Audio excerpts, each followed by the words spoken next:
साल 2008 का था या शायद 2010। अपने होम टाउन के रेलवे स्टेशन पर के प्लेटफॉर्म पे बैठा हुआ था। पापा ने पूछा कि रेलवे वैगन देख रहे हो? रेलवे वैगन पे किसकी फोटो लगी हुई है? मैंने कहा मोदी जी की लगी हुई है। उन्होंने बोला कि मोदी जी अपने फोटो का चुनाव खुद करते हैं। उसी वक्त मुझे लगा कि राजनीति सिर्फ भाषण या चुनाव नहीं होती, ये प्रतीक होती है।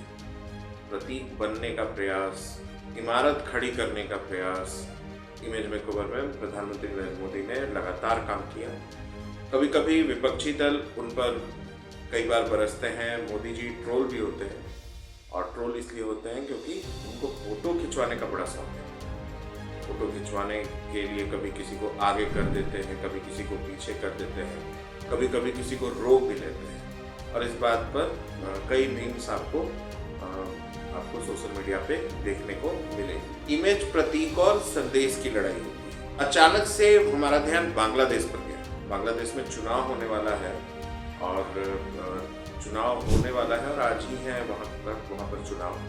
और मुझे ध्यान में आया कि मोदी जी को लाख लोग बोले कि भाई मोदी जी ऐसे हैं वैसे हैं, लेकिन राजनीतिक जो रणनीति है, जो कूटनीति है और चुनावी जो जोड़ तोड़ है उसमें बहुत माहिर हैं। आज से ठीक 5 साल पहले मोदी जी विधानसभा चुनाव जब बंगाल में हो रहा था तो बांग्लादेश घूम रहे थे। ढाका में शेख हसीना ने उनका काफ़ी स्वागत किया और इस दौरान वो मटुआ कम्युनिटी के लोगों के मंदिरों में, धर्मस्थलों पर गए और ममता बनर्जी दीदी लगातार चिल्लाते रही। उन्होंने कहा, कई बार आरोप लगाया कि चुनाव को प्रभावित करने की कोशिश नरेंद्र मोदी बांग्लादेश दौरे के माध्यम से करना चाह रहे हैं, लेकिन उनकी नहीं सुनी गई। इस दौरान बांग्लादेश में भी जमकर नरेंद्र मोदी का विरोध हुआ और उस दौरे में कई लोगों की, 1 दर्जन से ज़्यादा लोगों की जान भी चली गई।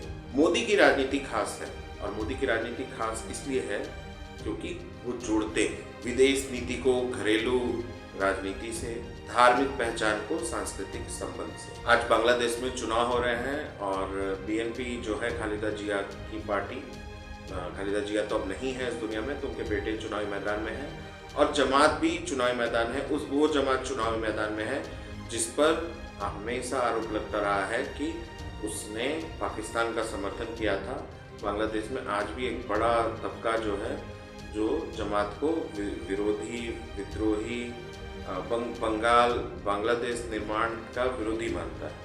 तो बांग्ला भाषी जो मुसलमान थे उसमें से एक बड़ा तबका आज भी जमात वालों को मतलब नफरत की नज़र से देखता है, ये तो माना जा सकता है। 7:30 बजे सुबह से बांग्लादेश में चुनाव शुरू हो चुका होगा। देखते हैं किसकी वहाँ जीत होती है और किसकी हार।